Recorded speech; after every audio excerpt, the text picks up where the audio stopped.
അനങ്ങാതിരുന്ന ഷാനവാസ് അദ്ദേഹത്തെ കഴിഞ്ഞ ദിവസം ഫയറാക്കി മാറ്റാനും നമ്മുടെ റിയാസിന് കഴിഞ്ഞു. ഏതാണ്ട് ഈ വീക്കിലും അടുത്ത വീക്കിലും ഒക്കെ എവിക്റ്റായി പോകാൻ സാധ്യതയുണ്ടായിരുന്ന നമ്മുടെ ലക്ഷ്മിയെ ഏറ്റവും മികച്ച രീതിയിൽ വോട്ടിങ്ങിൽ ഒരു വലിയ കുതിപ്പുണ്ടാക്കി കൊടുക്കുന്ന റിയാസിന് കഴിഞ്ഞു. അങ്ങനെ ട്രാൻസ്ജെൻഡർ കമ്മ്യൂണിറ്റിക്ക് വേണ്ടിയിട്ടും LGBT കമ്മ്യൂണിറ്റിക്ക് വേണ്ടിയിട്ടും വാദിക്കാനും അവരെ സമൂഹത്തിൽ ഉയർത്തിക്കൊണ്ടുവരാൻ വേണ്ടി ശ്രമിക്കാൻ വേണ്ടിയിട്ട് ബിഗ് ബോസ് ഹൗസിലേക്ക് വന്ന് അവരെ സമൂഹത്തെ മൊത്തം കൊണ്ട് വെറുപ്പിച്ച അല്ലെങ്കിൽ അവർക്കെതിരെ സംസാരിക്കുന്ന ആൾക്കാർക്ക് വലിയ പിന്തുണ നേടിക്കൊടുക്കാൻ റിയാസിന് കഴിഞ്ഞു എന്നതിൽ റിയാസിനെ സപ്പോർട്ട് ചെയ്യുന്ന LGBT കമ്മ്യൂണിറ്റിയുടെ ആൾക്കാർക്കും അഭിമാനിക്കാം. കയ്യടിക്കടാ കയ്യടിക്ക്.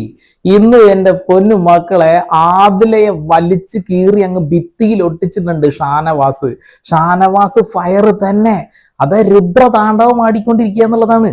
എന്ത് രസമായിരുന്നു കാണാനെന്നറിയോ? ഷാനവാസ് അതേപോലെ ബിന്നി പൊരിച്ച് അങ്ങ് കയ്യിൽ കൊടുത്തു എന്നുള്ളതാ. ഡബിൾ സ്റ്റാൻഡ് കട്ടപ്പ എന്ന് പറഞ്ഞ തനി കട്ടപ്പ. അവർ റിയാസ് ഒന്ന് ഉള്ളിൽ കയറി പുറത്തു പോയപ്പോഴത്തേനും അഹങ്കാരം തലക്ക് മൊത്ത് എന്തൊക്കെയാണ് എന്നുള്ള ഒരു ഭാവത്തിലായിരുന്നു കാണിച്ചു കൂട്ടലുകൾ എന്നുള്ളതാ. പക്ഷെ